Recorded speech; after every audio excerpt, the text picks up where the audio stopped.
ಕೇಂದ್ರದ ಸಚಿವರಾಗಿದ್ದಂಥ ಸಂಸತ್ ಸದಸ್ಯರಾಗಿದ್ದಂಥ ಮಾನ್ಯ ಶ್ರೀನಿವಾಸ್ ಪ್ರಸಾದ್ ಅವರು ಅಕಾಲಿಕ ಮರಣಕ್ಕೆ ತುತ್ತಾಗಿದ್ದಾರೆ. ಇತ್ತೀಚೆಗೆ ಒಂದು ತಿಂಗಳ ಹಿಂದೆ ಸುಮಾರು 15 ನಿಮಿಷ ಅವ್ರ ಜೊತೆ ಅವ್ರ ಮನೇಲಿ ಕುಂತು ಮಾತನಾಡ್ಕೊಂಡು ಬಂದಿದ್ದೆ.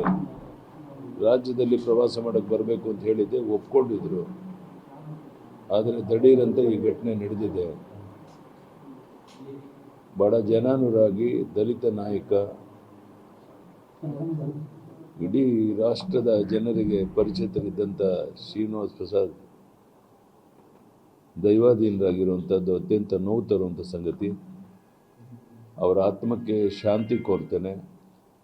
ಆ ಕುಟುಂಬ ವರ್ಗದವರಿಗೆ ಈ ನೋವನ್ನು ಸಹಿಸುವಂಥ ಶಕ್ತಿ ಕೊಡಲಿ ಅಂಥೇಳಿ ದೇವರಲ್ಲಿ ಪ್ರಾರ್ಥನೆ ಮಾಡ್ತೇನೆ. ನಮಸ್ಕಾರ, ಧನ್ಯವಾದ. ಹಿರಿಯ ನಾಯಕರು ಶ್ರೀನಿವಾಸ್ ಪ್ರಸಾದ್ ಅವರು ನಿಮ್ಮ ಒಡನಾಟ ಹೇಗಿತ್ತು? ಇಲ್ಲ, ಅನೇಕ ಬಾರಿ ಶ್ರೀನಿವಾಸ್ ಪ್ರಸಾದ್ ಮನೆಗೆ ನಾನು ಹೋಗ್ತಿದ್ದೆ, ಅವ್ರು ನಮ್ಮ ಮನೆಗೆ ಬರ್ತಾಯಿದ್ರು. ಭಾಳ ಆತ್ಮೀಯ ಸಂಬಂಧ ಇತ್ತು.